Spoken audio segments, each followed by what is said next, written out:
After investigating a mysterious transmission of unknown origin, the crew of a commercial spacecraft encounters a deadly life form. In space, no one can hear you scream. This is Alien.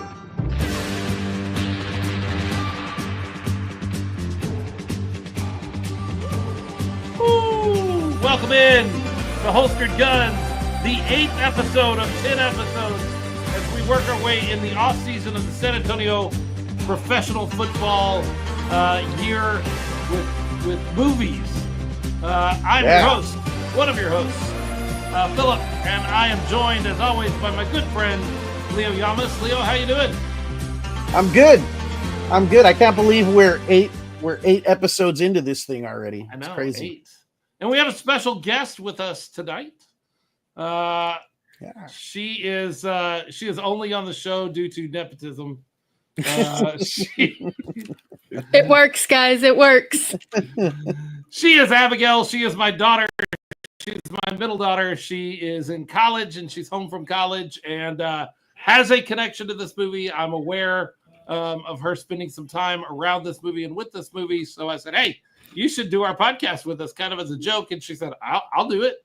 And she has opinions and no problem voicing those opinions. And so I thought, this might be fun. Let's give it a shot. So she's going to join us, the first of my children to join us. The first of, no, not all of our children. RC's daughter has been on the football side of our show quite a bit.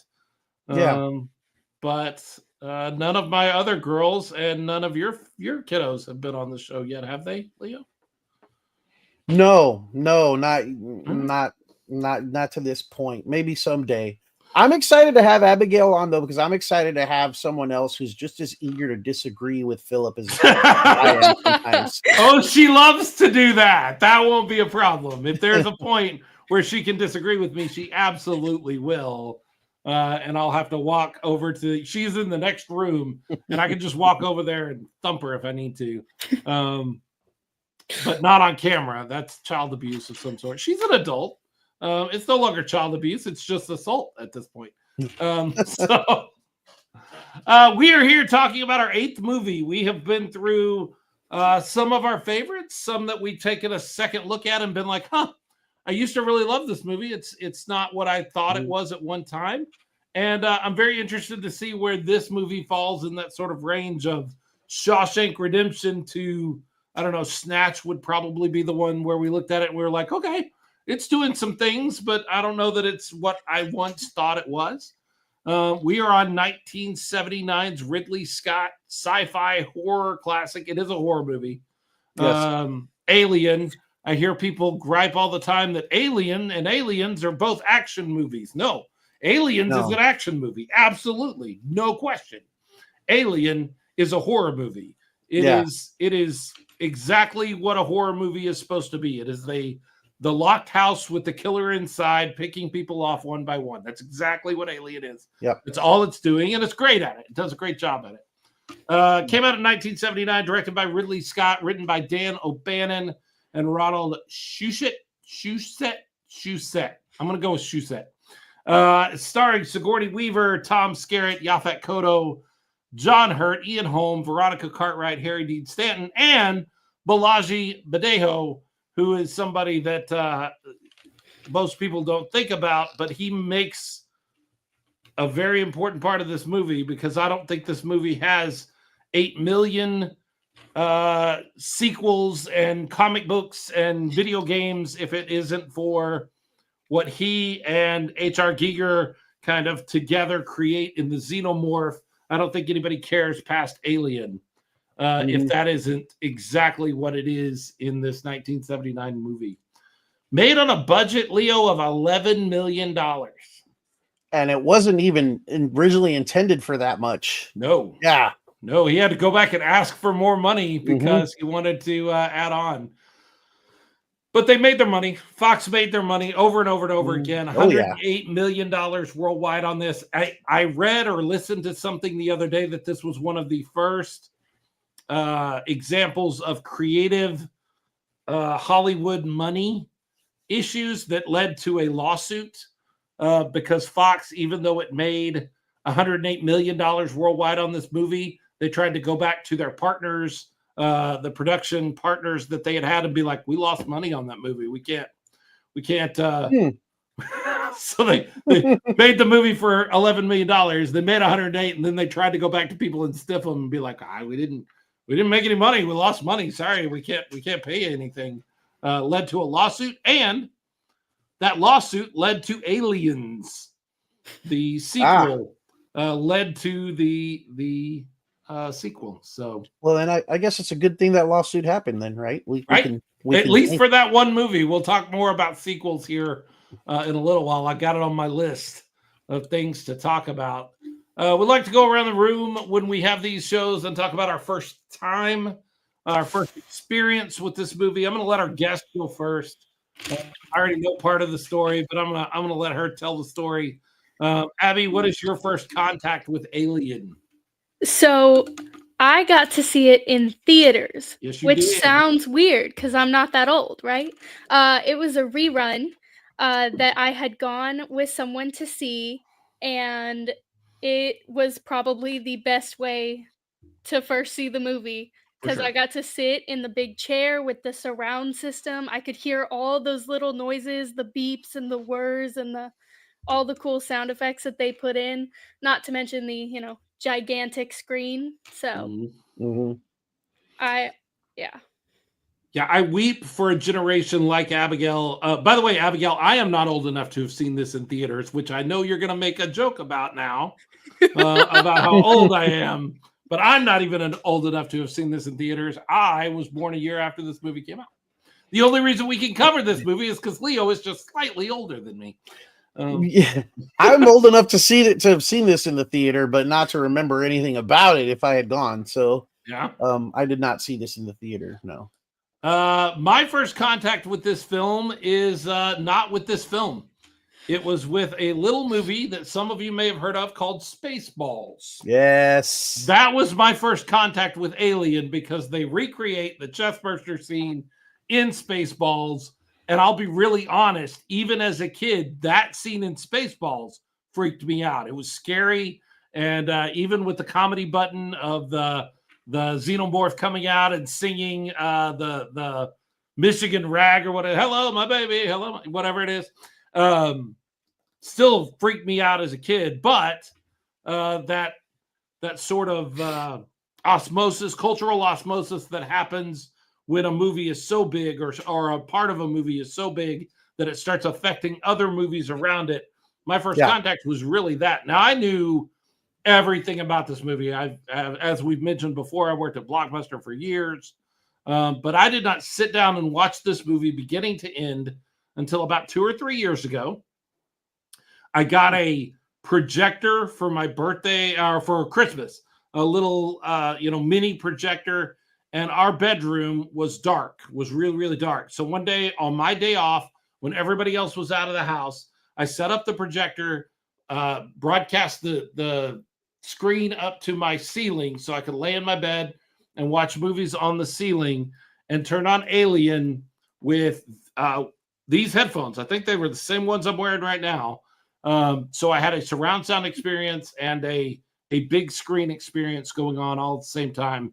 I weep for the generation, Abigail's generation, that first encounters movies like Alien on their cell phone, sitting in, like the waiting area at the airport and watching, with one earbud in, watching Alien. That's just not the way this should happen. That's not the way these movies should ever be experienced for the first time.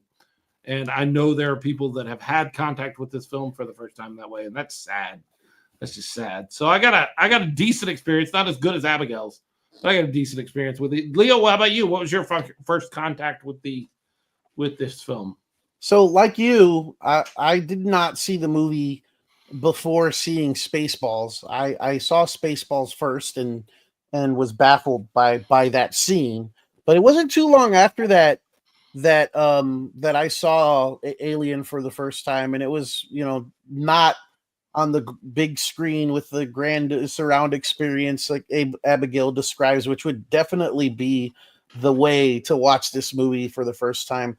It was probably maybe a 27-inch, standard tube television, or 32-inch at a friend's house.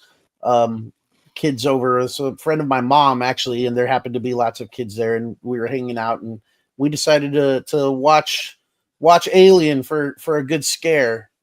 And yeah, it was scary. I remember I remember being a little bit freaked out by it, but what I think is great about the Spaceballs sort of callback to the chestburster scene is that they got John Hurt. They had the original guy, and his line now, in retrospect, as you watch it, when he goes, "Not again," is just a great callback to Alien in a very special way. I love that because it could just be a guy that looks a little like John Hurt, and you'd still get the joke. But the fact that Mel Brooks went and got John Hurt to do that all over again is just incredible. Yeah. So let's talk a little bit about what makes this film great. Because there are some things that are great about this film. And I'm going to start us off because I don't want anybody to steal this from me. The thing that makes this movie great, I already kind of mentioned it, H.R. Giger, the art direction, the xenomorph, the ship, the look and feel of this film is perfect. It is exactly what I want in a sci-fi film. It is not polished or clean. It is this lived-in future. The xenomorph is scary in every way, and all of that is born out of the art of H.R. Giger, and then Ridley Scott and his team making it into what it is. Just incredible. An incredible. We don't have a million sequels without the xenomorph being exactly what it is. Mm-hmm.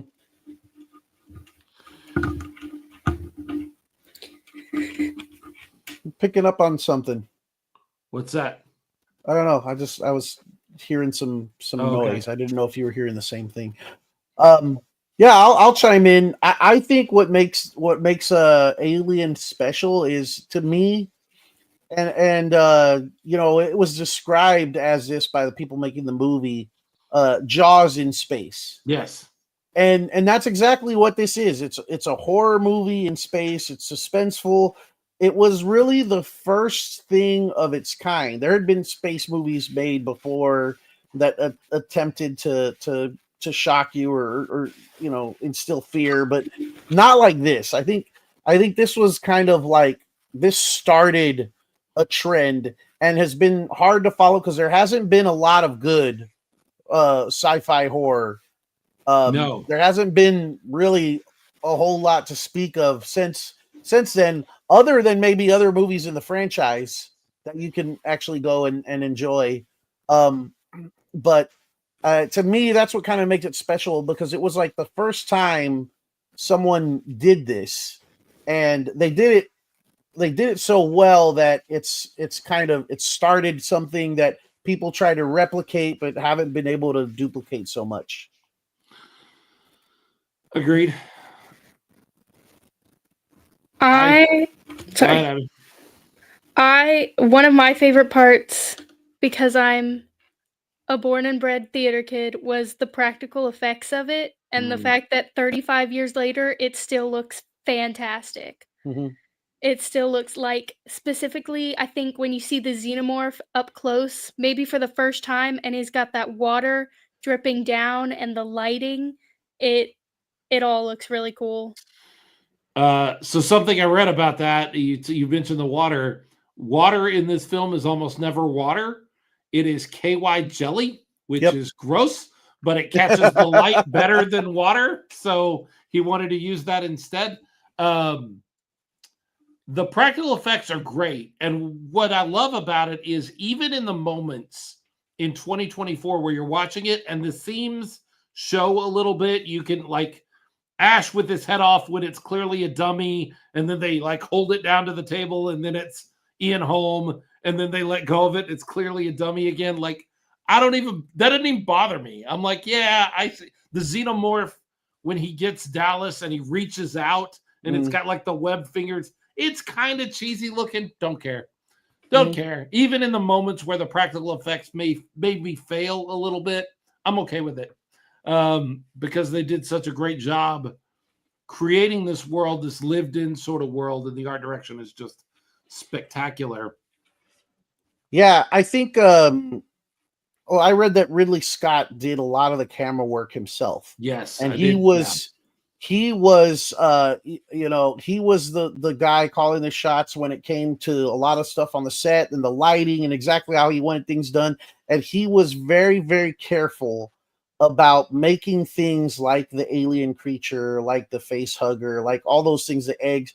He wanted them to look real and disgusting and, shocking to you. And so like they really went out of their way to make things gross, right, for lack of a better term. And then when things that he thought might not come across as being authentic, he used lighting or camera angles or things about the set in the background. There was the steam that he used to kind of distract you from being able to look at things and go, oh, that looks fake, or that that bothers me, that doesn't look real, or that looks kind of phony.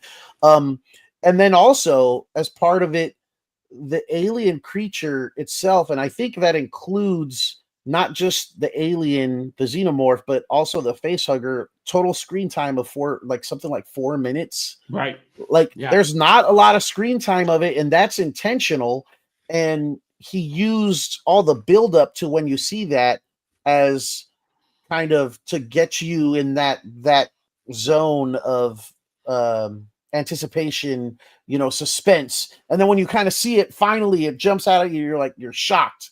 Right. And you're not looking for little nitpicks or reasons to not believe. You're more in the moment because it just comes, it jumps out at you. To Abigail's point of practical effects, one of my favorite moments in this movie is when they first encounter the eggs and you get a close-up of the egg, and there is something happening with the moisture on the egg that just looks wrong, and it will not, you don't immediately notice it, you just know it's unsettling. The water is running up the egg. The moisture on the egg is running up instead of down, like you would expect, which is just a matter of filming it upside down and then flipping the shot back over. It's very simple, but it is genius in that it is unsettling because something is wrong. This doesn't look right. And it's something simple like flipping the camera over. I thought that was an incredible use of practical effects. Anybody who's watched these 8 shows that we've done knows that I love the idea of practical effects aided by computer-generated graphics as opposed to leaning entirely on computer-generated graphics. I think one of the other things that makes this movie great is the incredible care that Ridley Scott and his team take in making the movie. They do not cheat. Ash, specifically, as I watched it this time, he is clearly what he is from the beginning of the movie. They do not cheat. They do not hide it from you. If you're watching it, something is unsettling about this person. He is the only one that wakes up and dresses in his full uniform, tucks in, buttoned up. Everybody else is in different states of undress. He has the haircut perfect. He doesn't need a haircut. They've spent months in stasis and they all are shaggy and bearded and unkempt. He doesn't look that way. They don't cheat. And what I think is so funny about that, Leo, is you talk about Prometheus that does cheat all the time. This is the same subject. This is the same movie in a lot of ways. And this is the same director in Ridley Scott. And there's just areas. The biggest one is the running away from the spaceship as it rolls, and they run in a straight line with the spaceship instead of running either direction. And everybody has drug that movie for 12 years or whatever Prometheus has been around, and fairly, because it's so simple, and they just cheat to get the audience to feel the way they want to feel or do what they want to do. Alien doesn't do that. It doesn't cheat. Everything is earned. Ash is earned by the end. The reveal of him is earned by the end because they didn't try to convince you who is anything else. Mm-hmm. Not just the audience, but it's funny you mentioned that because Ridley Scott went as far as he didn't cheat the cast either. Like he wanted genuine reactions from them. I read something on this movie that reminded me a lot when we're talking about Seven in the scene with the guy that had been tied up on his bed and was still alive, and all the police that came into the room, they the actors that were portraying police, they didn't know about that, and so it was shocking to them when he springs up. The only person that knew was the actor himself. Right. Well, the chestburster scene, Ridley Scott did the same thing. No one in the cast knew that what they were going to do in that scene. The only one that knew was John Hurt, who played Kane. He knew that the alien was going to come out of his chest, and there was going to be this explosion of blood and coming out from his chest. None of the other actors knew that. So he wanted to get that sense of shock and disgust from them. He wanted to make them feel uneasy. There was stories about him and the what do you call the crew pushing in the set walls just a little bit more every day to make it feel more claustrophobic and more for the actors to get them feeling that sense of fear. I remember, and then I really took exception to this one. I read that he asked Parker and Yaphet Kotto and who was it that played Ash? Ian Holm, I think. He asked the two of them to on set and while they were working and offset to be unpolite, to be kind of jerks with Sigourney Weaver. Yeah. Because he wanted Sigourney Weaver as Ripley to have this sense of disdain and kind of irritation with them, and for that to come across. So they actually had to be awful people to her, right? Apparently, while they weren't, filming. Which, furthermore, I didn't like that because I like Parker. He led Veronica Cartwright to believe that she was going to be Ripley until she showed up for the costume fitting, and she found out she was not Ripley, but she was instead Lambert. And there is tension between these two characters. Now, is that because they're great actors, or because Veronica Cartwright and Sigourney Weaver are both excellent actors? Is it because of that, or is it because there is this little bit of tension of that's supposed to be me and those kind of things? Speaking of Sigourney Weaver, you want to talk about some things that make this film great. Sigourney Weaver is like the whole. My notes, I have what makes this film great, and I've got a list, and I say Sigourney Weaver. My next thing is the rest of the cast, because they're all great, but Sigourney Weaver is just above them in that she doesn't need to be, for the first hour and a half of the film, the hero, the focus. You wouldn't even know she is the one, right? And that just doesn't happen in movies anymore. You know who the protagonist is immediately through the way the story is told and the film is done. You don't get that in this movie. If anything, you kind of think, Tom Skerritt maybe is our protagonist, our hero, and that's just not the case. And once he dies, you really go, oh, wait, this has been her the whole time. And it has. She's the one that refuses the quarantine or refuses to let them on because of the quarantine issue. She's right on that. She has been there the whole time, but she just gives a performance that is subtle, but powerful all the way through the movie. And good for her. She made a career out of it. She was not a name in Hollywood before Alien, and she turned this into a whole career, and good for her. She deserves it because she's incredible, and she was incredible right from the start in this movie.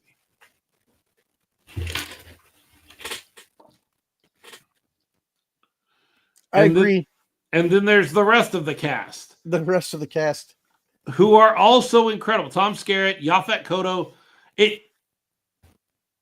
It's incredible to me how many really good people are in this movie when it's a small cast. They did not put there is no gee, I really wish we could. So Leo, you'll remember, Abby, you won't. This is way before you were born. You remember the Dream Team?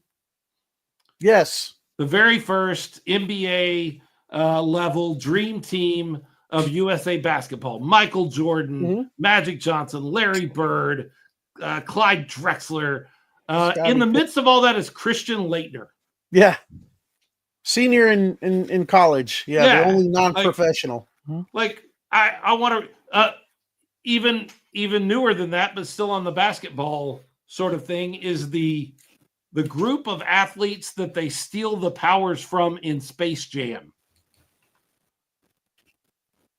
Charles Barkley and all of these huge names, and Sean Bradley. There's always one guy that you just look back over time and you're like, I would love to replace that guy. That guy was not the right guy. Sean Bradley. There's none of that here. There's none of these people that I'm like, I wish they hadn't phoned it in. I wish they had given more of a performance. Everybody in this movie is incredible. And for a small cast, that's awesome. I'll disagree. And I'm nitpicking here. And this is you're probably gonna go, oh, come on. But Helen Horton, who plays the voice of Mother, I could have done with a lot less of her. I was, that's one of the things when we get to it that I'll talk about. But interesting. Yeah. I don't even consider her being in the, like, she's just a voice. She's on the cast. She's on the cast list. You're right, but she's just a voice, and she's just a computer voice. I don't have. I love that this movie is not trying to do too much. We kind of already talked about this. It's a haunted house slasher adjacent sort of movie. It steers right into that, and it just does that. It doesn't try to be more in a franchise that I think gets in trouble a lot of times when it tries to do too much. I think the Alien franchise really gets itself in trouble when it tries to do more than it should. The first two movies, it's a slasher horror haunted house movie, and it does a great job at that. And the second movie is just a testosterone fueled action movie, and it does a great job of that. And then from then on, they start trying to do a little too much and be a little too cute with some of their stuff, and sometimes it just does not work at all, like Alien 3. So I like that this is not trying to do too much. It's just steering into exactly what it is. And then I don't think we can talk about this movie and what makes it great without spending a few minutes. We've already touched on it a couple of times, but talking specifically about the chest burster scene and what that is. It is just it's a magical sort of moment in movies. There are a few of them, but it is a moment that this movie is in the Library of Congress. This is one of the movies that is selected to last forever in our country's history in the Library of Congress. Without the chestburster scene, I don't think it is. It makes the movie. It for sure does, and just knowing the history of this movie, I've heard and read about the reactions to that scene of both the test audiences and then the actual audiences at theaters. There was a theater, I think, in Texas where they actually decided to delete the whole scene out because they were having problems with their patrons vomiting. And it was a real issue. So the ownership or management or whatever decided to remove the entire scene from the film for more viewings, and of course that just totally destroys the movie. But Philip, you and I both saw this for the first time on a small screen in a limited space and not the way it was intended. So I am really excited to have Abigail with us, who saw this for the first time and recently on a big screen with the surround sound and got to witness that scene for the first time the way it was intended. I'm dying to hear what your thoughts were as you were seeing that. And more importantly, did you know it was coming? Like, were you tipped off for it? Did you know that this was about to happen? Yes and no. So yes, I had heard of it, but I never saw any kind of previous rendition of it. So, and like I knew something was coming, but they had all just sat down and they were eating and they were talking and they were laughing and whatever. And I think I rolled my eyes at that point because I was like, ugh, now we go back into whatever they were doing before and nothing interesting is happening and like just waiting for the next thing to happen. And there was almost nobody else in the theater, and everybody who was there had already seen it before. So I think I'm the only one that jumped, but I did jump out of my seat. And what got me most almost wasn't even the like bursting part of it, but when it just sat there for a little bit and chittered and looked and then dashed off, I was like, that's freakier because you've just seen this thing tear apart someone from the inside and the speed in which it moves. I mean, it was out of the room so fast they couldn't even react to it. They were just shocked and stood there completely still. It is a testament to Ridley Scott as a director that he does not telegraph what is coming. Mm-hmm. No. There is no change in the score. There is no weird camera angle. It is just a very, like Abigail says, it's almost like the scene that you have in every horror movie or every action movie where you get a breath, everything's been kind of tense and they let you breathe for a second. It's really an important part of making a horror movie or an action movie is to give those moments where people can breathe. It almost feels like a breath of fresh air. Like, we know we're going to have to deal with this. We know that there's still something wrong, but for now, our crew is together and they're joking and they're laughing, and it comes so quickly. It does not build up. He just feels ill, and then it's happening. And before you really can wrap your mind around something happening, it's already happened. Mm-hmm. And it's well done, because I think the tendency is to want to telegraph this and show it from a low camera angle, or slowly sort of bring some violins and cellos up in the background so that people start getting a little tenser and on edge. Scott doesn't do any of that. He just lets you live in this breath of fresh air and then blows it apart for you. Just incredibly well done. It's also the moment you see the hostility of the creature, because at first it was just like it attacked Kane, but it was just chilling. It wasn't doing anything to him. It wasn't killing him. It was just kind of living for a little bit. And then it let him go. And so this is the first piece of, okay, this thing is going to kill us if we don't kill it first. Right. That you see. What else? Do you guys have anything else on your list of what makes this film great, or what are some of your favorite things about this film? Yeah, I just the main thing to me was the Jaws in space thing. Of it being like the first of its kind. It followed up very closely. I mean, we talked earlier about Fox and the budget doubling. This Fox nobody wanted part of this movie. No. At start. The only reason it was made was because of the success of a science fiction movie that came out just before that in Star Wars. Right. Star Wars was, a huge success, and all of a sudden Fox is like, okay, yeah, you know what, we want to do this on the tail of Star Wars, because then there's like, okay, this is, science fiction, space science fiction. There's money to be made here. So that's why they did it. But this is totally different from Star Wars. And I can't think of, and I even went and looked and tried to find, I couldn't find anything before Alien that did space science fiction quite like this. And like I said, since then, not a whole lot to look at and go, oh yeah, that was I enjoyed that movie. That was pretty good. Since then, there's not too much to really talk about. So Ridley Scott cites as his sort of his, things that he drew on, things that he looked toward as he made this movie. 1969's 2001: A Space Odyssey. You can certainly see that reflected here. 1974's Texas Chainsaw Massacre. There is definitely some of that in here. But yes, 1977 Star Wars, which kind of clears the path for some of the effects that happen in this movie, and certainly for the budget, the money to come in and allow them to make this movie. And then 1978's Jaws.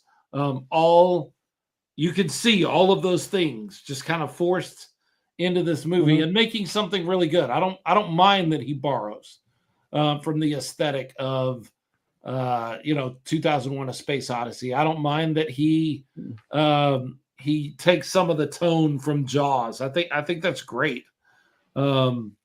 He does it well. It's okay to borrow. Quentin Tarantino has been borrowing everything forever, and he makes his movies. But you can see those influences. That's the word I was looking for. You can see those influences all over this movie. All right, now we get to what I think will be an interesting discussion. What would you change, Leo, about this movie? If you had the ability to go back and say, this isn't going to work. What doesn't work about this movie? What are some of the things that don't work? I think, and we talked a little bit about this before coming on live. I think that it's a little slow. Yeah. The movie is very slow in parts, but I also think that a lot of that has to do with the familiarity. Like, we know a big part of this movie is suspense and shock, and when you already know what's going to happen and you're familiar with the storyline and what happens to whom and when, then all of that is taken away, and it'll make transitions, it'll make sequences seem to last a lot longer than when you're watching it for the first time and you're on the edge of your seat wondering what's going to happen next. When is something going to jump out at you now, or when are you going to finally see this creature? But watching this again after seeing it multiple times, and then it's been quite a gap since the last time I saw it, there were parts in the movie that just seemed really, really long to me. But like I said, it's a criticism of the movie, but is it a fair criticism? When it's intended, I think, to build that suspense, and you're not going to see it in the same light as not having the knowledge that you have having watched it the first time. There is another suspense horror movie that was made a year after this one that, I'll be honest, Leo, this was one of your selections, and you said something about wanting to do a scary movie, or when you were drafting the movies, you said something about a scary movie or something along that line. I really thought you were going to pick The Shining. And The Shining is nothing like this movie, and yet tone-wise, there is a lot that you could kind of map onto it. The Shining also suffers from feeling paced slowly now in 2024. It feels like when you watch The Shining that, like, okay, I know we're doing some tone setting things here, but can we speed things up a little bit? And I think we get that here in Alien 2. It's a great movie. It's well done. I think it's just paced for an audience that has changed. We watch movies differently. We expect different things from movies now. I made a joke to you a couple of days ago that we just went from Goodfellas, last movie that we did, which is paced maybe a little too fast, maybe moves and cuts a little too fast, to like a movie that is very slow and drawn out and really building the tension. I don't blame the movie. It's not the movie's fault that movie audiences have changed over the years. But I dozed off twice while watching this movie. I think pacing is something that just isn't working now that was working when it was made. Abigail disagrees, and so I'm going to let her disagree. I watched it for the first time in late 2023 or early 2024, and I think that beginning spacing is super important for setting the tone of the movie, because you see them wake up, you see that this isn't their normal, you see them figure out, like, okay, something's not good, and then you see the whole scene with the planet, and it kind of lulls you into this false sense of calm of, oh, okay, so nothing's really happening yet. You finally get to that point when they're exploring this planet, and then the egg opens and Kane's attacked, and then they go back to the ship, and from there it speeds up. But the beginning part is, I feel like if you're not rewatching it, if you're watching it for the first time, it's super important to get that sort of calm sense of, yeah, this is moving super slow, because then everything starts happening and you get that it just it comes out of nowhere. You're like, they weren't doing anything. They were walking around somewhere and something happened. Well, and you may be onto something here because you talk about it being not great on a rewatch, but being great when you first watch it. And we need to remember that 1979 is before home video is a thing. People do not rewatch movies like we rewatch movies now until 85, 86, 87, when the home video market takes off. And so when you made a movie, you were not making a movie that was meant to stand up to multiple rewatches on demand and all of those sort of things that we deal with now. So I wonder if you're really onto something here, in that the difference is not the attention span necessarily of the audience, but the fact that it just wasn't made for what we do with movies now. It wasn't made to be watched over and over and over again. It was made to be watched and enjoyed, and maybe watched a few years later when they re-released it into theaters, but not watched back to back like you do when you're getting ready to do a podcast on, tearing that movie apart. So you may have something there. I do agree with Leo. I think the pacing is off for me right now, but I think that we can't really blame the movie for it. I don't think it's something that we can blame on Alien. So the pace of the movie is one thing, but then I'll take that a step further, and I will argue that the pace of the alien itself, the creature, all movement is slow. The alien itself, you never see it move quickly. Every time you see any motion from it, it's either perfectly still or taking its time to do anything. The quickest it moves is in the air duct with Dallas in there, and then the light comes on and he reaches out, where you're talking about with the webbed hands. That's the quickest movement we see from the xenomorph the entire movie. And then you take it to the climax of the movie and the final confrontation between Ripley and the xenomorph. And first they hide it well, right? And then great job, wonderful jump scare. Yes. Oh my gosh, it's on the shuttle. What's going to happen now? And then she has time to get dressed. She has time to do all kinds of stuff. And then not only that, it still doesn't come out. She has to coax it out. Yes. She comes up with a plan. She gets not the harpoon gun, and then she has to coax it out with the steam. Right. She does it, and that forces it to finally come out.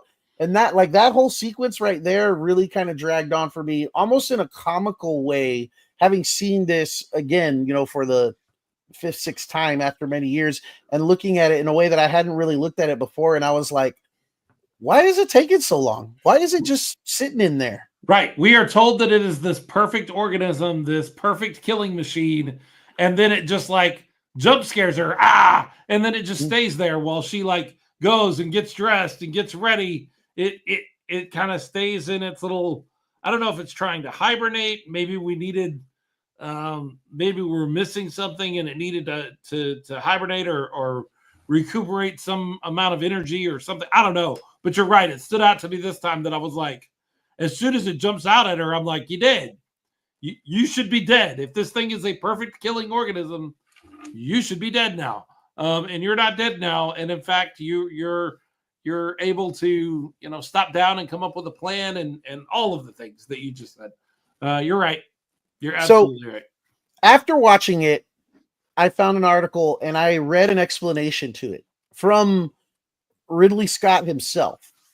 And I know what the explanation is, but before that, I'd like to hear what Abigail's thoughts are on that sequence, since it's more fresh in her mind, having seen it the first time, and since she doesn't agree that the pacing is off. How did that? Not that I'm trying to prove you wrong. I'm just wondering what your perspective on that whole sequence is. I almost think it makes it scarier that he moves so slow. Like, and if we're looking at it from that way, he really, like, the alien doesn't really attack anybody other than maybe Kane in the beginning when he does that. But otherwise, he doesn't move until they attack him. Because looking in the vents, like, Dallas was looking for it to kill it. And when it was confronted later with Parker and Lambert, like, they were just standing there for a while, and then Parker made a move to shoot at it, and that's when it killed them. And it almost seems scary that it's so content to just, like, it sees them as so insignificant, it's not worth making a move against them until they try anything. I do have issue with that scene, Parker and Lambert, when Lambert is standing in the way, I guess, or standing behind I don't know. It's between her and him. Yeah. He keeps telling her to move, and she's like, I can't.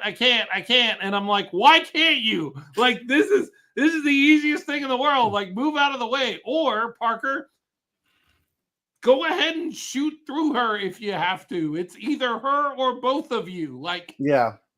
Better yet, why can't he move? She is backed up against something, and he could easily just scoot around and shoot perpendicular. And yeah, I mean, I think there are some issues. Certainly, the two that you're talking about, Abby. I will push against you a little bit and say it doesn't attack anyone.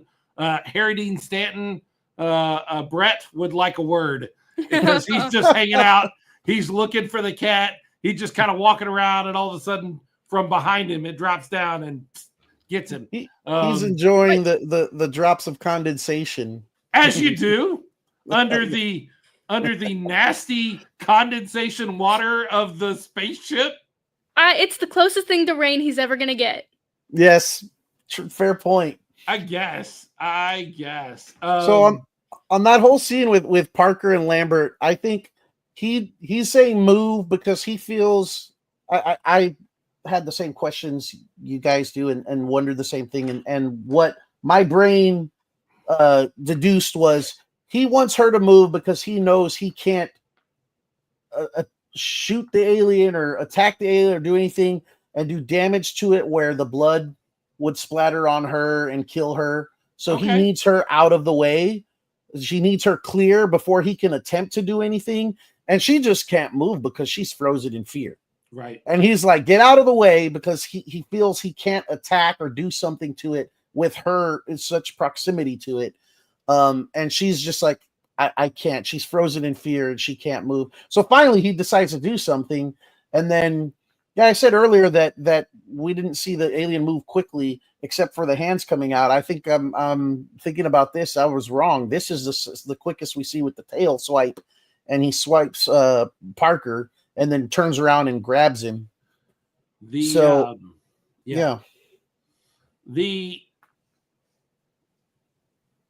the addition of, or the design aspect of an enemy, a creature that is trying to kill you, that you have to be careful in the ways that you kill it because it bleeds acid. What a genius thing. Like like it's another alien life form and it's not got armor or anything. Great, we'll just kill it. Well, no, you can't just kill it. You got to kill it the right way. You got to use fire. You got to think of other ways to kill it, because you can't just shoot it or stab it, because if you do that, you're creating all kinds of problems. Like barely cutting one of them almost ate all the way through your hole. You shoot it with 5 bullets and you're all going to get sucked out into space. Genius idea, genius character design stuff. Yeah. And that point brings me back to the point I was going to make that I kind of digressed from with that ending sequence and Ridley Scott's explanation when he was asked specifically about that. So there are two things that I read, and I think this one was Ridley Scott's explanation. And it probably makes the most sense. The alien was dying. His reasoning for the alien being, hidden up there was these creatures were built by a, ancient race, and they were built as a weapon to basically attack a planet and destroy everything on it, kill everything on the planet so that they could come on and take over, terraforming, I think is what it's called, right? Right. But they didn't want to have to deal with their own weapon upon arrival. So this species was made to be short-lived. Go out, rain terror on everything, kill everything that's there, wipe it out, and then die. And then they would come in and be able to take over the planet. And it is the accelerated life cycle is hinted at in the fact that it grows so fast. So that's reasonable. I would love to get more information in the movie that would tell us that this thing is finding a place to crawl up and die. Like, I'm okay with that. Give me that information in the movie, Yeah. And then I think people question that theory because of things we'd seen in other movies after that in the franchise. And then the second explanation kind of covers that. And it's like, well, it's not necessarily that it was dying, but along with the acid in the blood, that makes you think of what has acid inside of it, a battery. And it was more of in a going to sleep to recharge, like in a recharge state. Sure. I can see that. Mm-hmm. I do not like, I know that I'm fixing to get in trouble here. I know I'm fixing to get in an argument here with Abigail. I do not like Jonesy the cat as a plot device. The cat is wonderful as a plot device. The cat as a plot device in 2 or 3 areas is the reason that people do things that they do not normally do. And for a movie that is so good about giving characters reasonable motivations for what they're doing, to split off from the rest of the group to go hunt the cat so that you don't scan it again. His response to Parker should be, if we scan it again, I'll catch it then. I'm not leaving the group to go find the cat. I'm not doing that. Sigourney Weaver, Ripley, when she realizes she doesn't have the cat and she's about to get on the shuttle and Parker and Lambert are coming with the cooling devices, and she goes, I don't have the cat. You know what? Then the cat's gonna die. Bye, cat. That's how things are gonna go. I'm not spending my time going back out into where the killer thing is to get the cat. That is ridiculous horror movie, terrible motivation crap. That is the teenagers getting out of the haunted house where the killer has to stay and going, I forgot my scrunchie. Hold on, guys. I'll be right back for my scrunchie. And having to go get your scrunchie. It's terrible as a plot device. It is the weakest part of the movie. Leave the cat. I'm with Mo. Mo says, leave the cat. You leave the cat. You leave the cat. Jonesy. I think Jonesy is working with this xenomorph. I think it has befriended the xenomorph and is helping it draw. It does seem like it's helping it. Yeah. Yeah. No, the cat, it humanizes the characters. They wouldn't leave one of the people behind. They don't leave the cat It's not behind. a person. It's a cat. So have you not had childhood? Wait, I don't think you did. Okay, some of us had childhood pets that we grew up with. You don't leave the cat. So, and regardless, it makes perfect sense. They had just scanned the area. There was nothing in the area. So the cat ran back to where they were from. So they said, okay, let's go back. I'll grab the cat and it'll be fine. It's an everyday task that they do all the time. They have to track down the cat and get it into sleep, or track down the cat and put it in a kennel, or track down the cat and make sure it got fed. It's totally normal. It's one of those things that they wouldn't have thought twice about because the cat's always been there. Nope. So I'm somewhere in between. Although I will say, Philip, I really 98% am on your side and agree with you. Leave the cat. Who cares about the cat in a situation like that? Buy cat. It's been fun, but not that fun.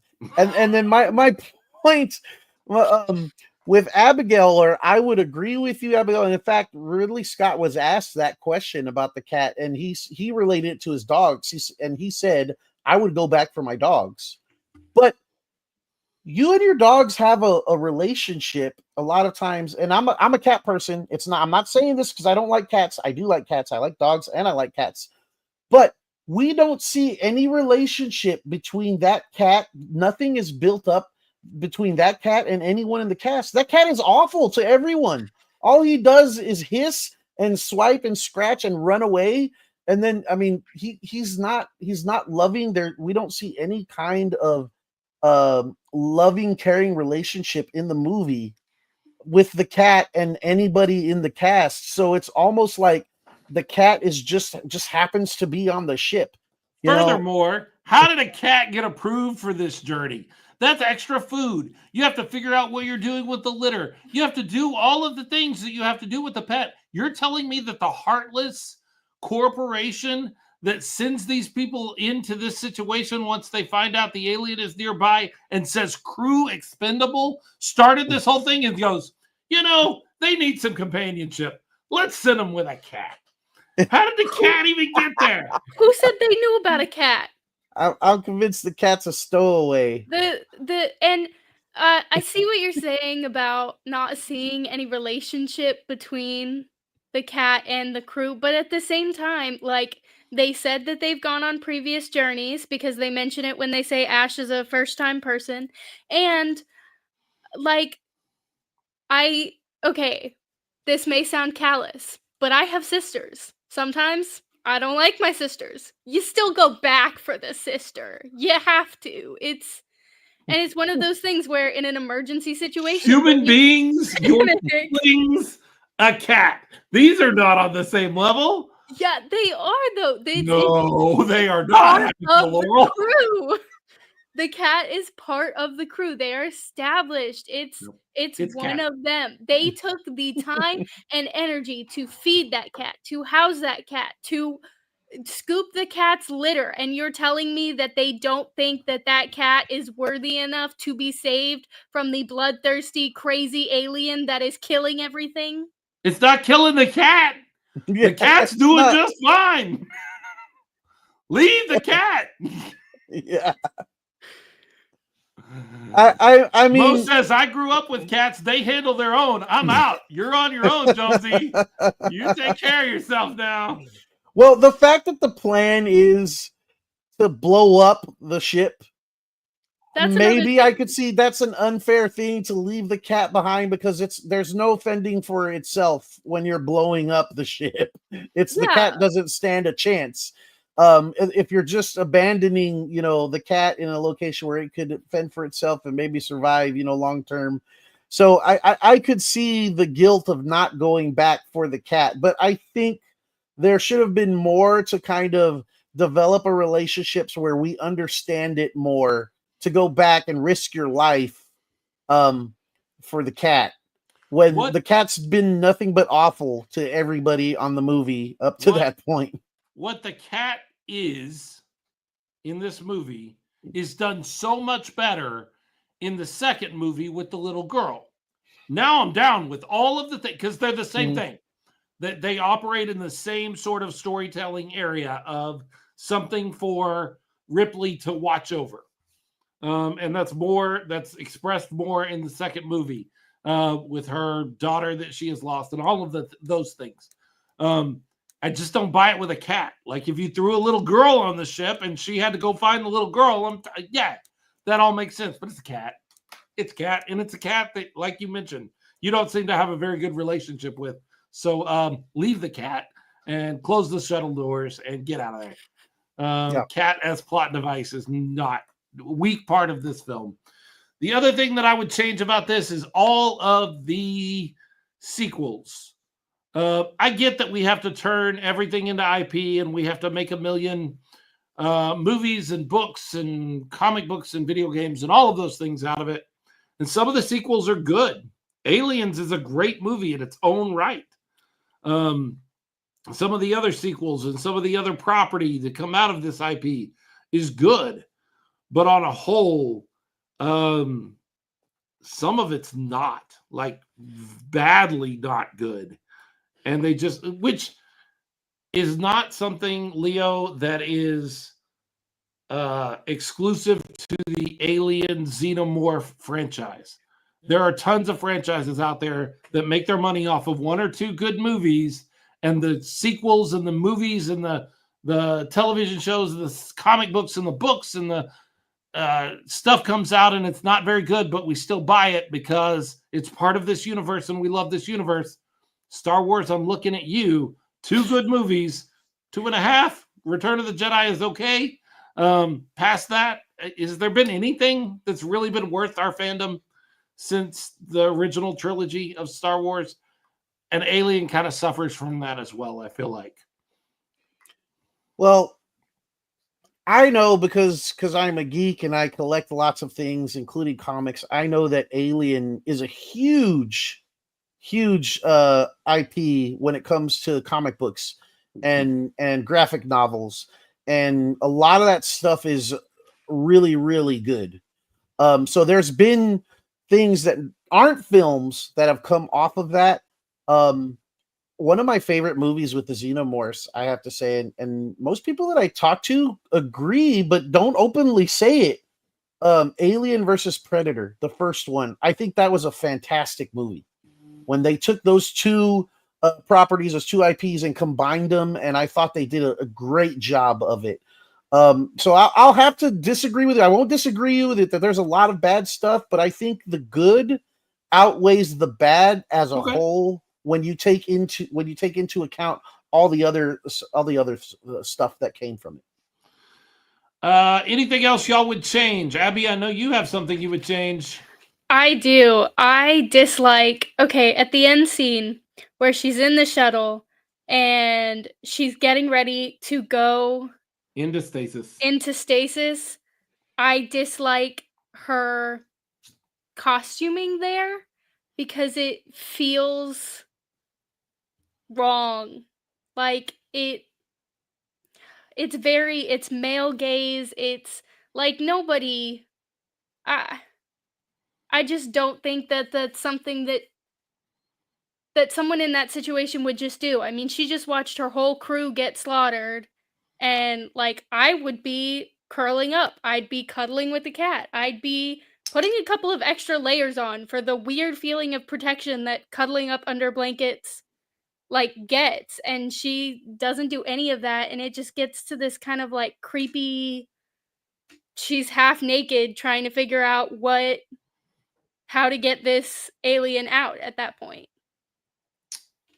I agree with you, by the way. I think this is a weak moment in the film. I think it is obviously put in place for a male-gazy sex sells kind of moment. What I will say is that a lot of the retconning that is done around this moment, the idea that it signals to us or shows us kind of a almost voyeuristic vulnerability that she is in. I get it. I understand what folks are saying when they say those kind of things. There are other ways you could accomplish that. You're telling me that Wayland Yutani or whatever you want to call them, because they're never actually mentioned, the company's never mentioned by name here, couldn't afford adult female underwear. They had to make them wear little boys underwear in space. It is very much kind of a moment that's like, to me, it's Ridley Scott going, we haven't had any skin in this movie and we need to do something about that. And we're right here at the end and we need to do that. I tend to agree with you.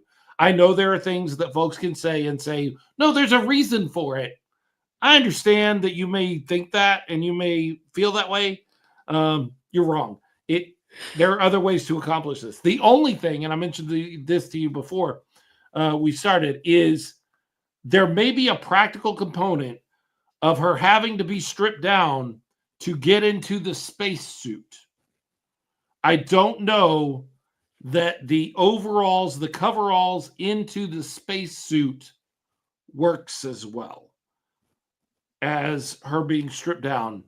And that is the only practical thing where I'm like, I don't know. Like, have you ever tried to put on a pair of snow pants over pants? Have you ever tried to get dressed in outer clothes when you're wearing clothes already? It's an extra thing that I think might have been a reason for this. It's still not a good enough reason. Like, I still think you can yada yada your way around it and get through it. But I tend to agree with you. Leo, what do you think about this particular moment? I agree. I agree that's why it's there. But I also kind of, you're saying there's a way to kind of explain it, describe it. It may have something to do with the stasis process. Now, when you remember when they first wake up, sure. I think it's Kane that we see, primarily because we're on that side. But if you look on the background, you see them start to come out and you see legs coming out. They're not clothed. They're not fully clothed. He's in his, like, for lack of a better term, tighty whities, right? And we get a full shot of him as he comes out. And so the adult male, are in a larger pair of underwear than the adult female at the end of the movie. Yeah. So it's there's some consistency there, but yes, it that's why it's there. And they could have done a little bit better with the costuming. I agree, and I agree that 100% that's why it was there. I did read some things about alternate endings and original ideas that Ridley Scott had that might explain some of it that got shot down. But I don't disagree at all. I'm just saying there's some consistency if you wanted to argue against it, and you could point out specifically to that scene when they come out. To be fair, if we're going to be fair to Ridley Scott, and I think we need to, making a horror movie in the late 70s or early 80s and not having any female nudity, this is as close as you get to female nudity, is kind of restraint, because it was kind of expected in a horror movie or an action movie that there be boobs. Like, that was just sort of a norm, and we don't get that here. So there is a certain amount of restraint, but I think you're right. In 2024, it feels very... can't we do something different? Couldn't we do something slightly different? Couldn't we do this a different way? I agree. Anything else you guys would have changed? Yeah, I got a couple things. Okay, let's go. But I touched on it earlier. Mother, the countdowns. The countdown. There were, like, I think 3 separate countdowns in this movie that were really drawn out and I thought unnecessary.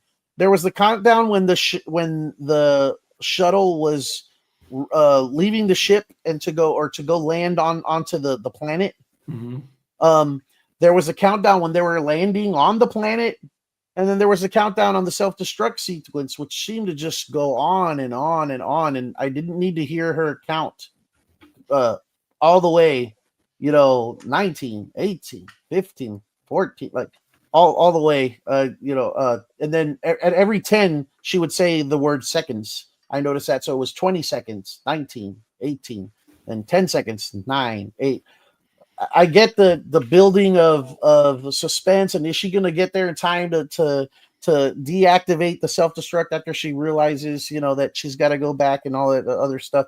But it was too much for me. I could have done without it. I understand what's happening, and I understand the countdown. And I think what kind of magnifies that is all the steam, just for, I have no idea what reason. For the best of me that I tried to think and reason with this, what about a self-destruct sequence all of a sudden requires the release of steam in all the corridors everywhere? Like, Drama. it was just to make it loud and dramatic, but it was already dramatic. You're just if it bugged anything, me. I can make a better case for less steam during a self-destruct sequence, because you are keeping Overheating. Yeah, you're not venting anything. You're keeping everything in one boiler, trying to rupture and create the self-destruct. Exactly. You're right. So that really bothered me. And then the other thing was the aliens at that point snuck onto the shuttle. We know this because we find it there later, right? But she gets it to come out of its hiding spot, of its little nook, with steam, and it shrieked out. So obviously it didn't like that. If it didn't like steam, how did it get to the shuttle?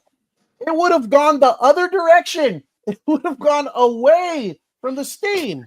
Furthermore, and there was steam all around it. The shuttle would have been the only place without steam, because if the rest of the ship is steaming as it explodes for whatever reason, it'll go to the coolest place it could find, which would be the shuttle that she's taking off in. For that matter, plot holes are what they are, and you can tear any movie apart. But hey, if you're ever in the shuttle and you need to leave the shuttle to go get, I don't know, a cat. Close the door. Close the door. You can open the door when you come back. Close the door.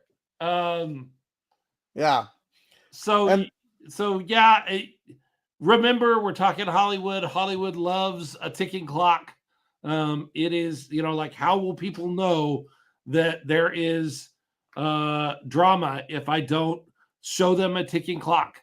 And so I have to show them a ticking clock, and that's the only way we can create drama and suspense, is a ticking clock. That's not true. There are lots of ways to do it. It's unfortunate that we go with the easiest answer possible sometimes, but that is, you're right. Like, I think it just washes into the background for me, and I'm like, yes, there's a countdown going on. Fine. What else is happening? What else? So then finally, for me, I mean, we've already talked about it. The cat. I think the cat is only there to excuse the action of characters that you would go, why on earth are they doing this? Why would they risk their lives? Why go out and do this? And it's always to go get the cat.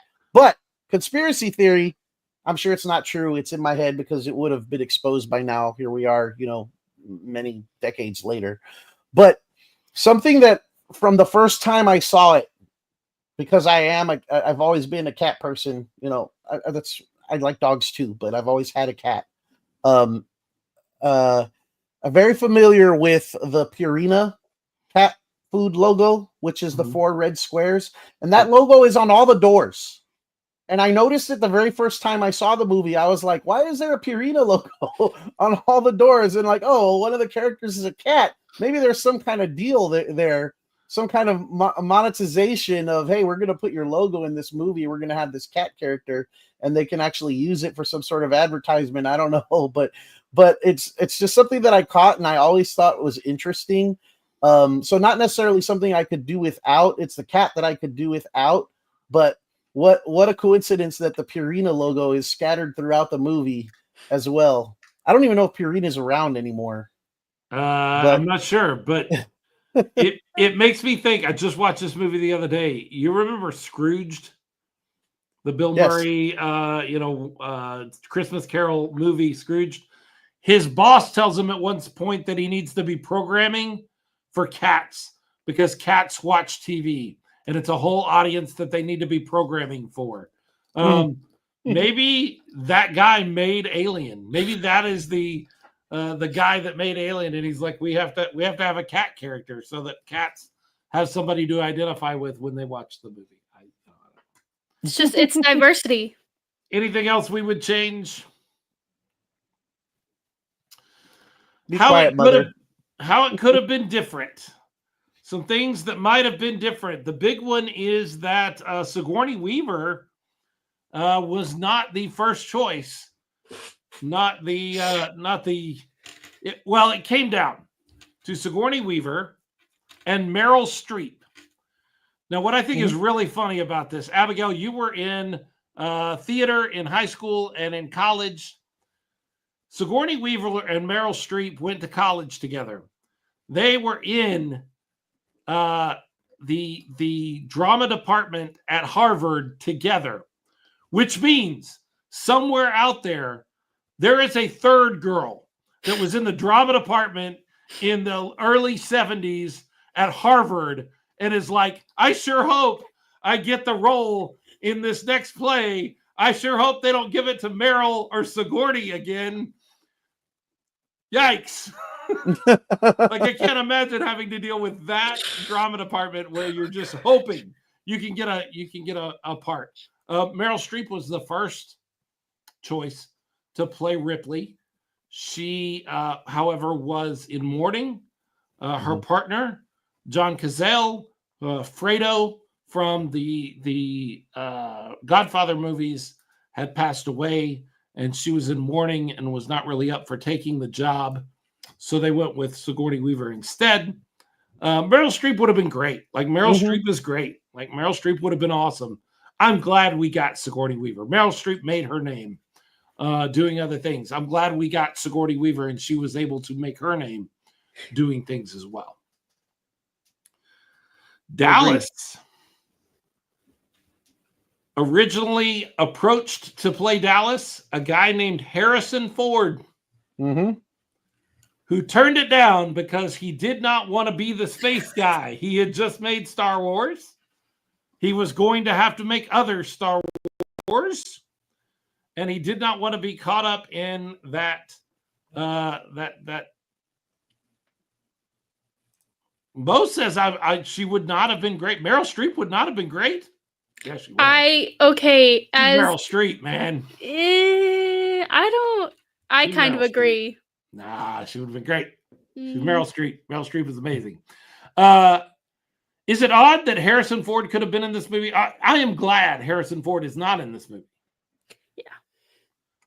Yeah, he would have been too much for this cast. I think the way it was, with Tom Skerritt being the biggest name on the cast, it was balanced. And I think if you have Harrison Ford, it's not balanced anymore. I think if Harrison Ford is cast in this movie, it causes a rewrite where he is the last one left and he is the hero, and it is Air Force One only with a spaceship instead of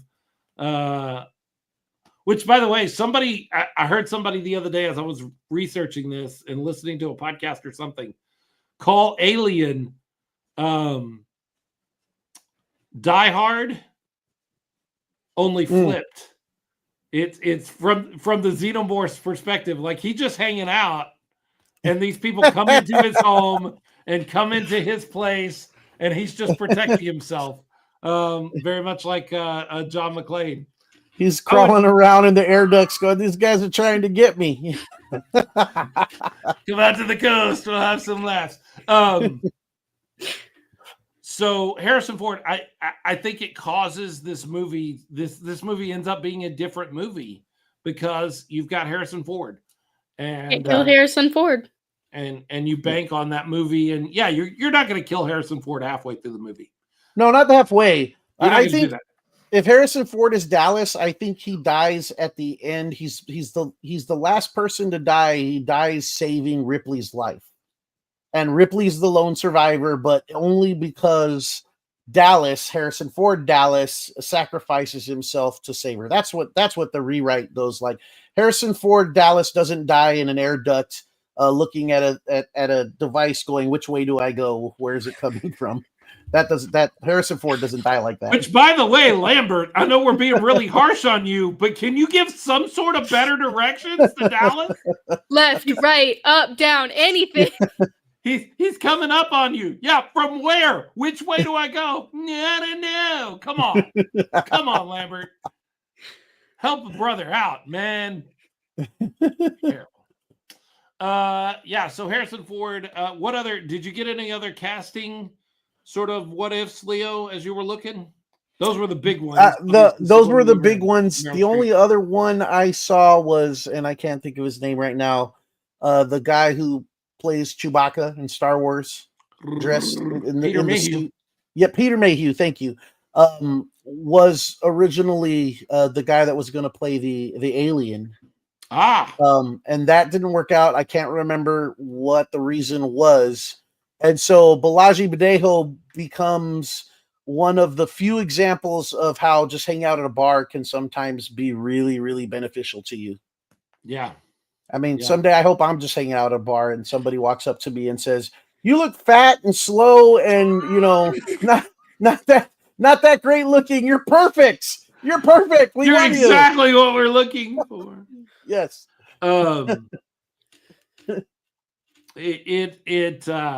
The cast is really interesting when you look at this 4 decades beyond, and you realize that, like, in the middle of that chestburster scene, if you just freeze frame it and you think about what you're seeing an alien burst out of the chest of Ollivander from Harry Potter, while Dana Barrett from Ghostbusters, Mr. Big from Live and Let Die,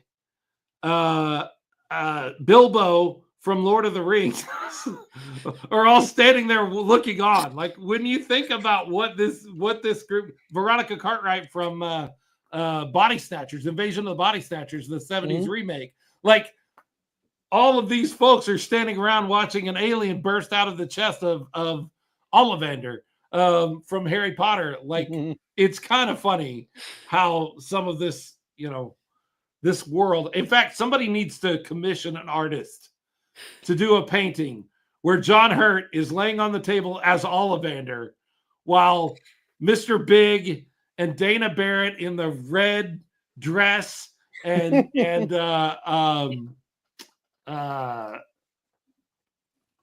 Baggins. Bilbo Baggins is all standing there, just standing around him. It'd be great. It'd be a great piece of art.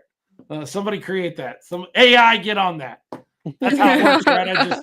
I just say it out into the internet, and somebody somewhere AI creates it. Yeah, with too many hands. Right, with too many fingers and hands. That's it, exactly. Some of the ways it also could have been different. We talked, Leo, you mentioned this a little bit before, but there were other endings. There were endings that were supposed to be, or honestly, the end of the movie was supposed to be the Nostromo blowing up as the shuttle flies away.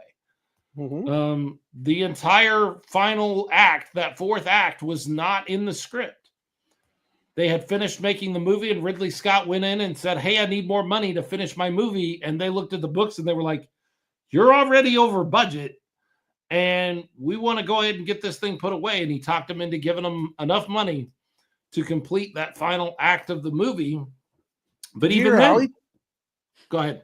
I was saying, did you hear how he talked them into it? No, what did he say? Did you hear that story? No. They were adamant. No. He banged his hands on the table so hard he broke his fingers.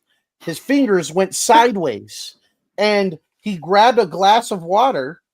Because in all these big, bougie, Hollywood movies, they have water nearby. He grabbed a glass of ice water, stuck his fingers into the ice water, and continued yelling at them while he's holding this glass and his fingers. And they were like, they saw how much he wanted this, and they were like, fine. They gave him the extra budget. But yeah, he broke his fingers. He banged the table so hard. Wow. I thought that was an interesting story. So I was glad you brought that up. Yeah. even then, Fox wanted to mix up the final act. There was a point where the final act called for the xenomorph to win, to kill Ridley, kill Ripley, and then take control of the shuttle and make a broadcast in Ripley's voice that it had learned, and head toward Earth. That's a dark ending. Those kinds of endings in horror films, I think, are some of the most underused but coolest endings. I agree. Like if y'all have seen Saw, the ending of the first Saw movie is horrifying and it makes it so much better. So I think if the xenomorph would have won, it would have just reinforced their whole perfect killing organism thing. I mean, this thing just wiped out 7 people and a cat on a ship, and then tricked its way into going back where they're from. And for those of you that out there that would say you can't have the xenomorph win because then Ripley has to die and we can't have Ellen Ripley again. Apparently, you haven't seen sequels of this movie. Because Ripley dying is not, we can't have Ripley anymore. That's not what that means. Mm-hmm. And it was Fox who kept that ending from happening. Right. They flat out told Scott that if that's the way you're gonna go, we're gonna pull it. We're gonna pull the whole project. We can't have the alien win. And I 100% agree with Abigail. Those types of endings of movies make things so much better because you walk out of there going like, holy crap, like I don't believe what I just saw. And yeah, you're thinking about it for hours. I think it would have been great to see the alien fly off in the ship and impersonating the voice of Ripley or whomever and broadcasting and like he's coming to Earth. You know what would have been greater, even better? The cat jumps up onto his lap as he's talking. Yeah! Oh, that would have been awesome. It would have been like, oh, it all makes sense now. The freaking cat. It was the cat all along. Jonesy, you suck. It's so funny to me that this movie is done so well and understated in areas that it needs to be understated. And then we get the sequel, which is just dripping in testosterone. And like the one thing you should never do in Alien is have Ripley take this thing on in a boxing match in a mech suit. Like it just doesn't fit, but it fits perfectly in Aliens. Awesome. It just works. Yes. In Aliens. I love that the two different tones of this movie, of these two movies, work so well that you can't do what you do in one in the other, and they're both great. Like they're both. I know there's a big argument about which one is better. Stop it. They're totally different. Mm-hmm. They're not the same. I do love the story of James Cameron pitching Aliens. Have you heard the story about him pitching Aliens? Mm-mm. He walked into 20th Century Fox and wrote on the chalkboard or whiteboard, whatever they had at the time, the word alien, and then wrote an S on the end of it, and then drew 2 vertical lines through the S to make a money sign, and set down the chalk and walked out of the room. And that is James Cameron. James Cameron can make money out of something. He can take something and make money out of it. And he did that with Aliens. But what a great way to pitch the movie to Hollywood, who cares nothing about art or having a decent movie. It's all about the bottom line. And he's just like, look, you let me do this, you're going to make money. Mm-hmm. And he walks out of it. Very much like if you're unfamiliar with pitch meetings on YouTube. They're funny. They're hilarious. Ryan George, a guy that does these videos called pitch meetings, and he is himself pitching the movie to an executive that is also him. And the studio executive, anytime he asks a question, if the pitcher will say, but we can make money, he says, oh, we like money.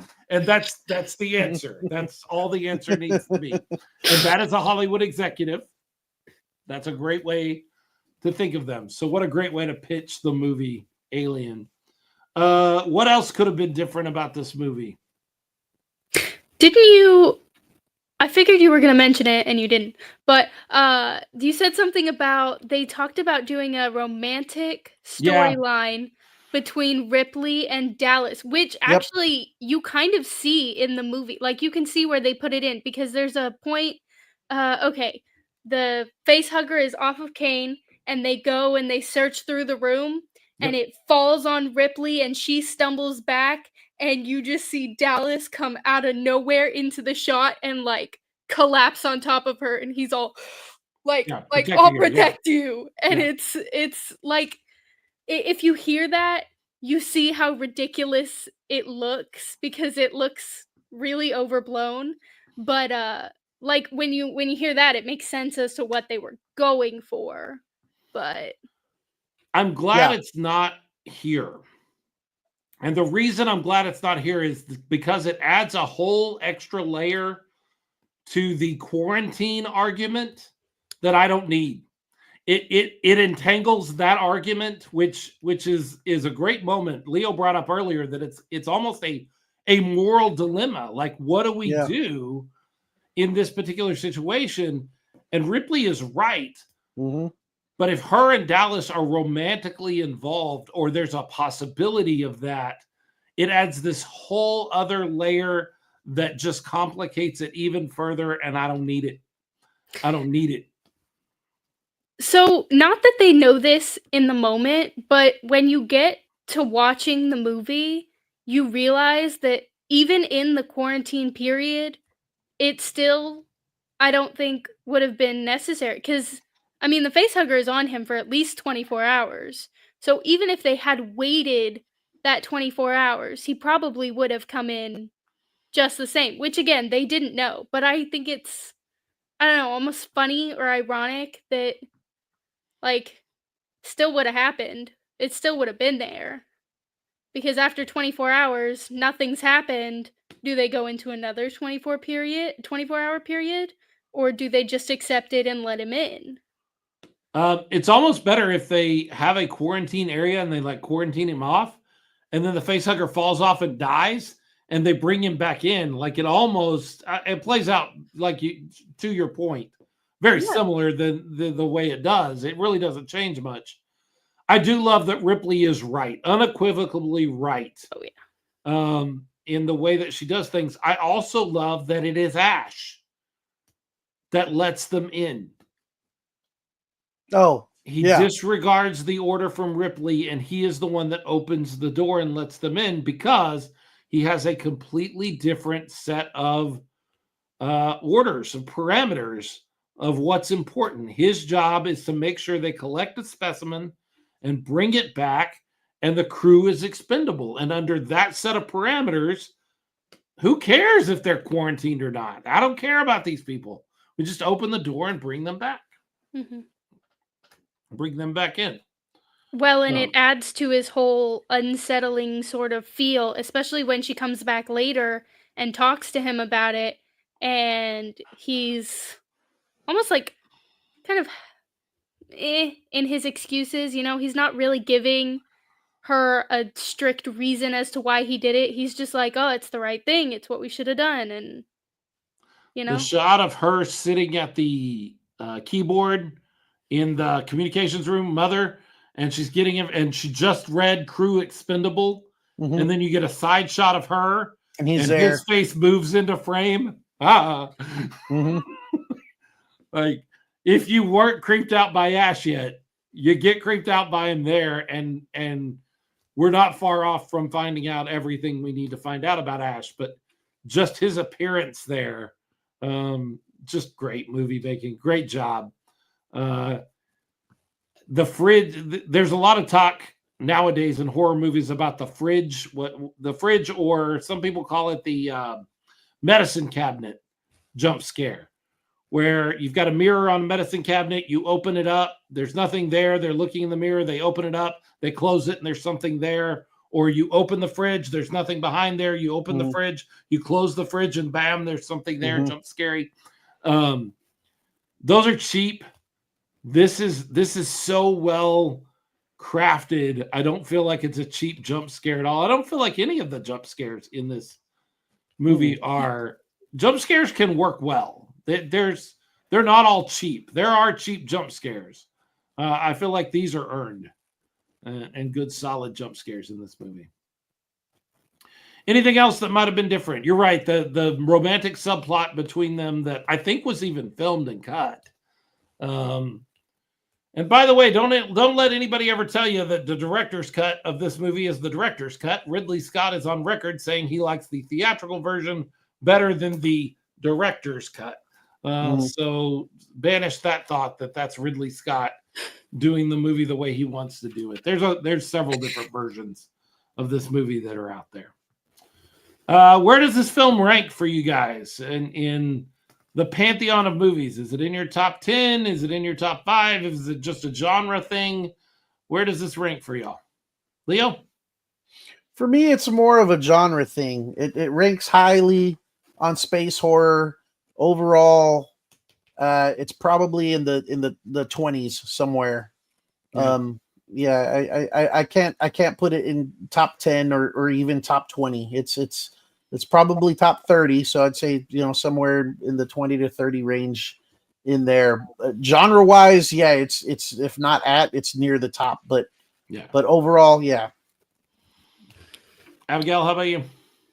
It's a good movie, but my thing is it's not rewatchable, and that is kind of like, that's a thing. I like to rewatch movies.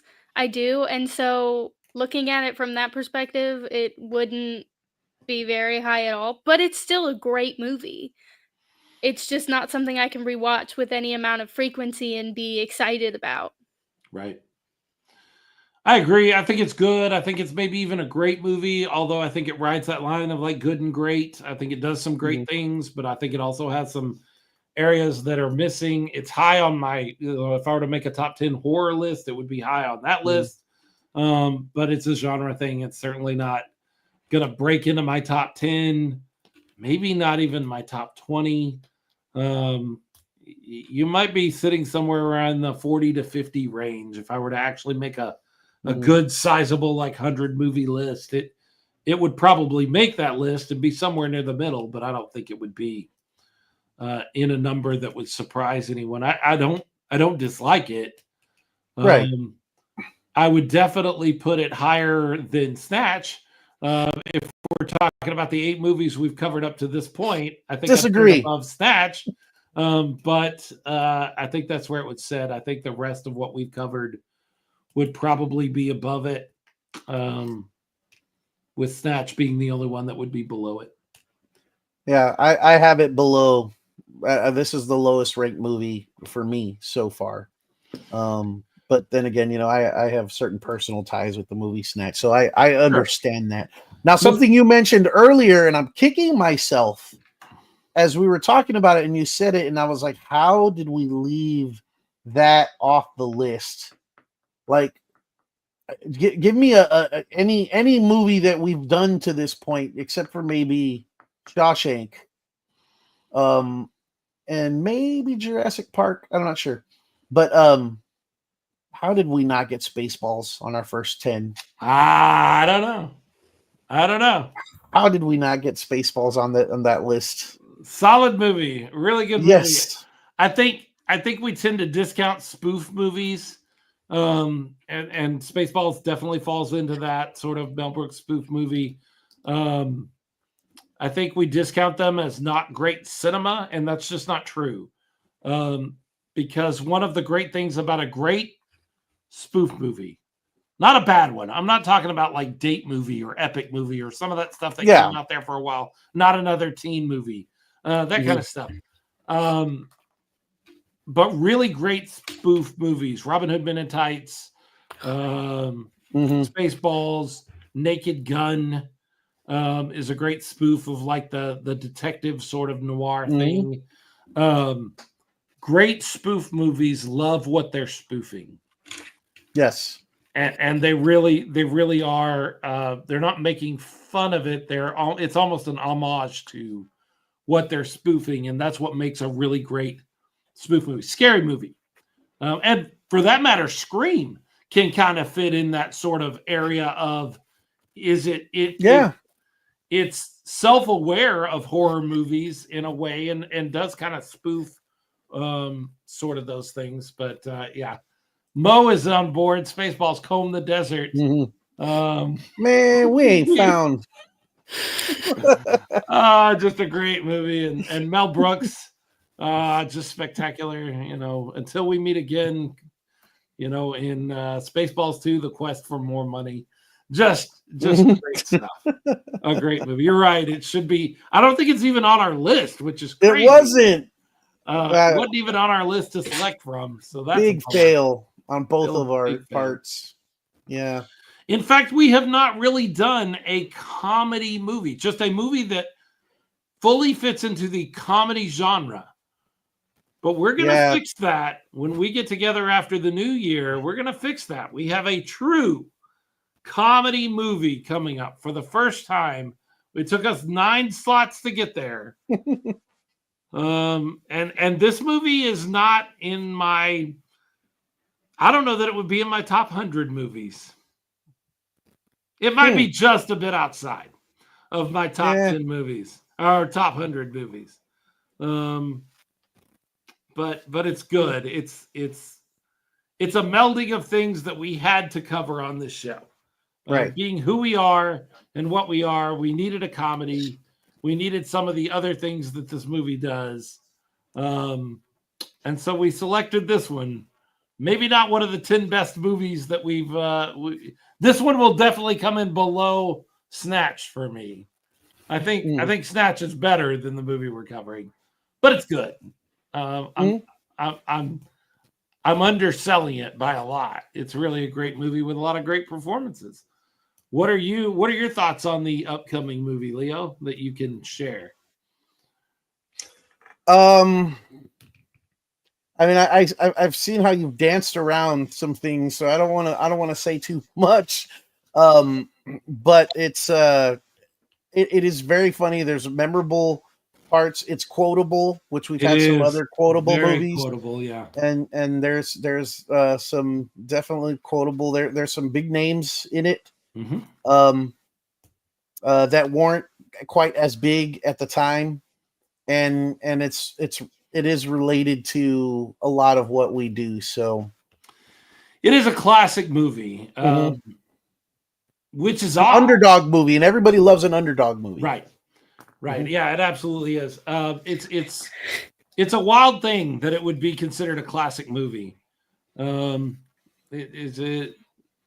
It's spawned a lot of its own sequels.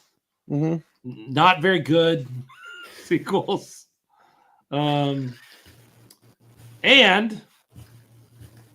there's a TV series that everybody loved a few years ago. Oh, that's a great guess, Mo. That is a good guess. Great guess. It is not that, but man, I kind of wish it was. Another great movie, though. Yeah, The Three Amigos. Police Academy is not it either. Not a movie I love. Police Academy 2. I don't love the Police Academies until Citizens on Patrol is my favorite of the Police Academy movies, which I think is the third movie. And even then, Three Amigos is a great guess. Almost making me wonder if we should change because Three Amigos is so good. It is. But it is. It's a pure comedy movie.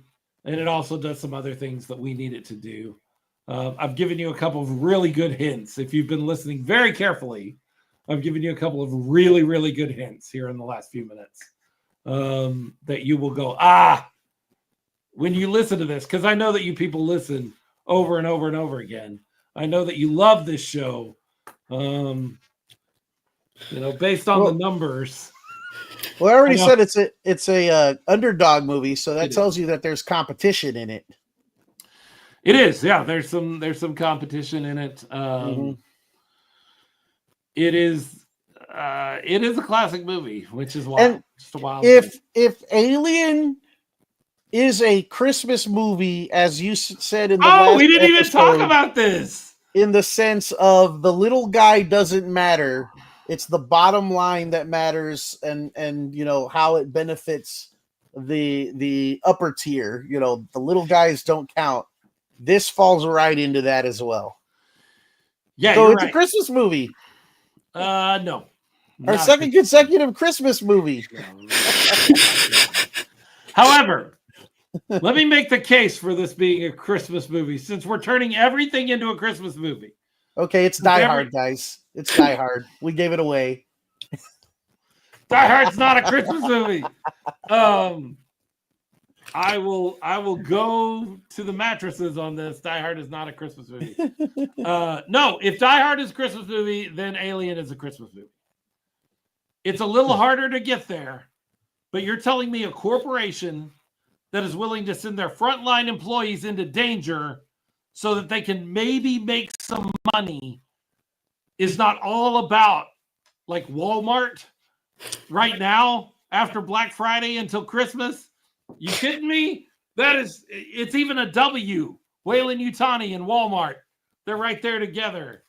It's all about capitalism and commercialism, and Alien is a Christmas movie if you look at it from that very specific sort of bent. And since we're turning everything into a Christmas movie, let's turn Alien into a Christmas movie too.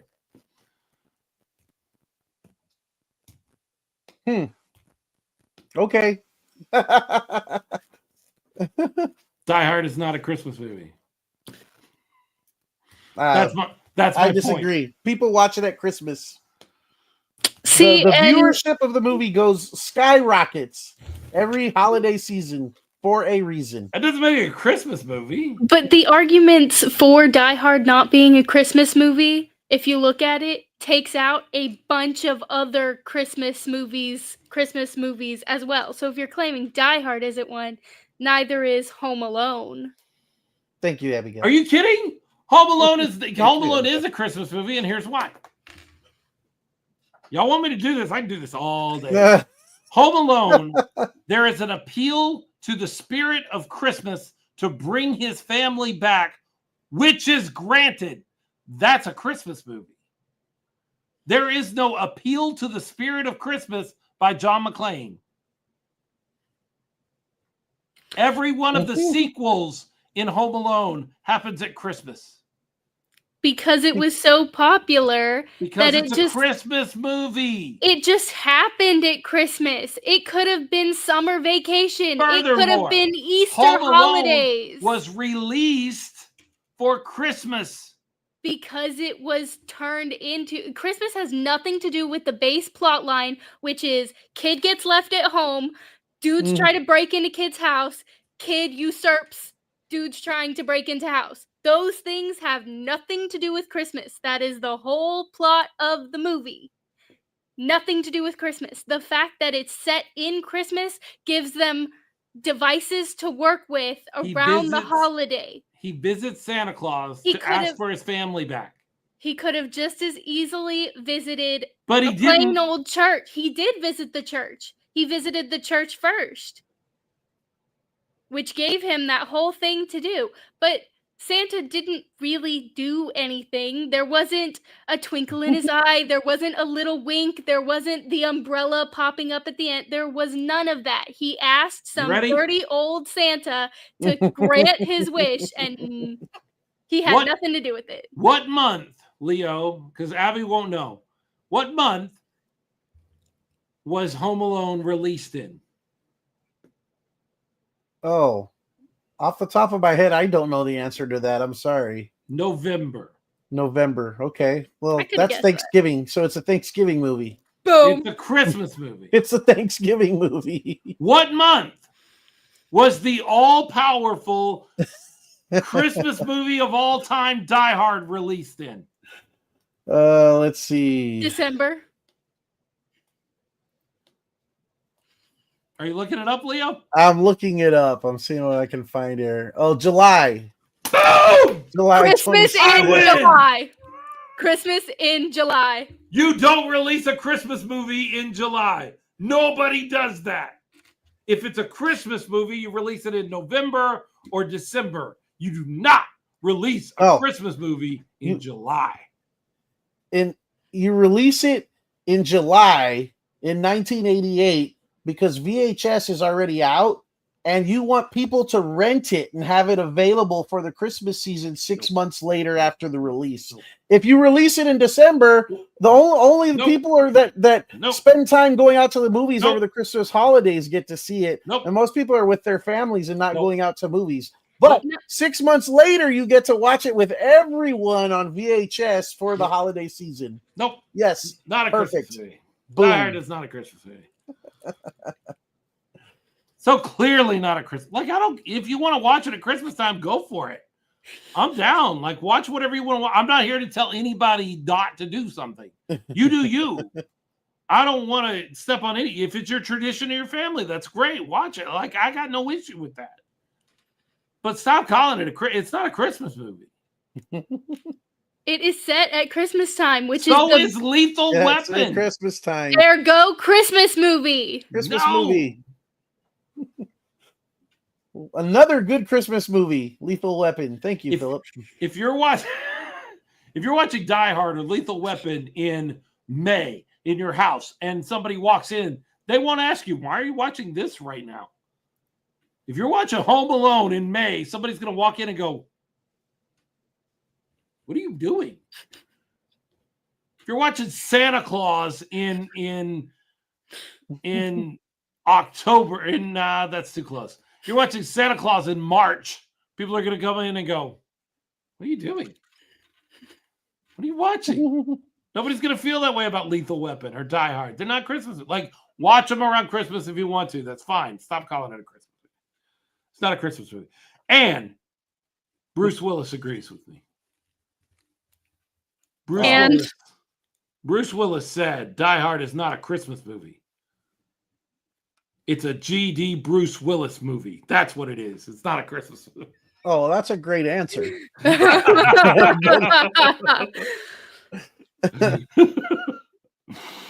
But it's also a Christmas movie. It's not a Christmas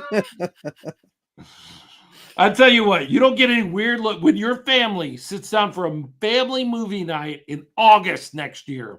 You pull out Christmas Vacation and just turn it on without a word. If nobody in your entire family says a word, I'll be shocked.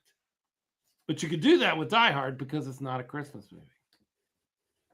You could do that with Lethal Weapon because it's not a Christmas movie. Disagree. Agree to disagree. Yeah, you're wrong. You're all wrong. We are gathering back together for our 9th movie. We only got 2 of these left, and then we're back into the football season.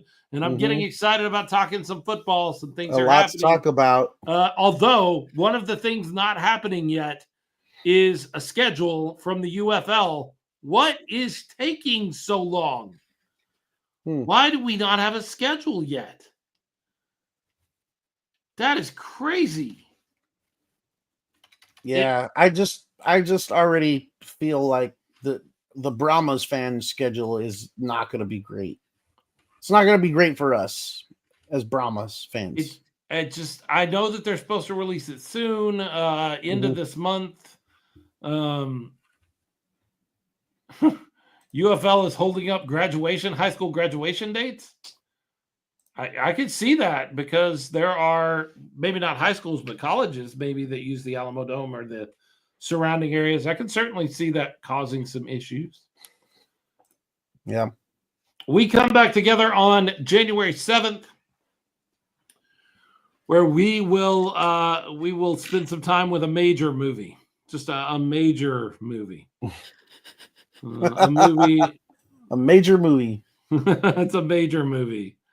In a league all its own, really, in some ways. I can't give you any more hints than that, folks. I really can't. Without saying the name of the movie, I just can't do any better than that. Great movie, though. And we'll be back on the 7th. Anything else about what's coming up or Alien? Leo?